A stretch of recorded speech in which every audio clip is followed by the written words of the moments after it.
Falte Stock, you're more than welcome as we gather this Tuesday evening, the 26th, to prepare the Liturgy of the Eucharist for tomorrow, Wednesday, 27th of May, week 8 in ordinary time, and the feast of St. Augustine of Canterbury. He was the founder of the Metropolitan See of Canterbury under the guidance of St. Gregory the Great. After Gregory the Great encountered slaves in the market in Rome, and asking of their origin, he was told that they were Angeles, to which he said, non Angeles sunt angeles. They're not angels, they're angels. And out of this, he had a deep desire to evangelize England. So he went to the local monastery where Augustine was the leader, and he asked Augustine to become a missionary. Now, many missionaries had been martyred in England, and Augustine loses his nerve in the beginning. But Gregory tells him no to go, and he goes in obedience.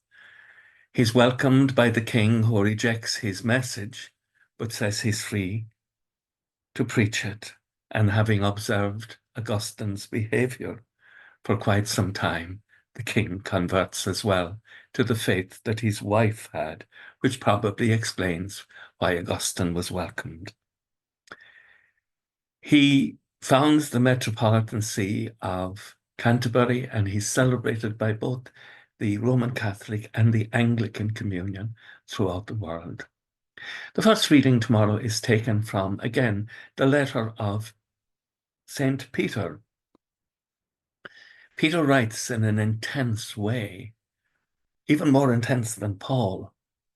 And it's difficult at times to read it, but I'll just take 2 points from it. First of all, your dignity and my dignity is that the ransom that was paid for you and me was not in gold or silver or anything corruptible like that, but in the precious blood of our Lord Jesus Christ, a precious lamb.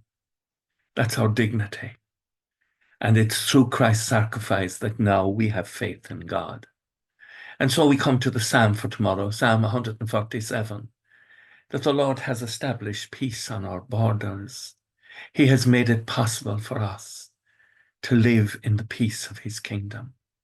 And the gospel, Mark chapter 10, Christ very openly proclaims his coming, passion, death, and resurrection. It is a powerful teaching.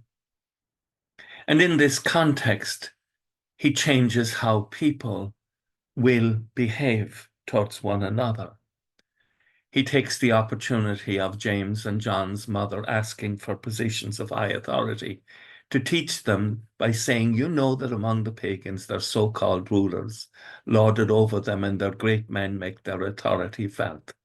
That is not to happen among you. That's the old way. That's the original sin way to lord it over people. No, we must be like Christ. We must love to the point of death, even our enemies.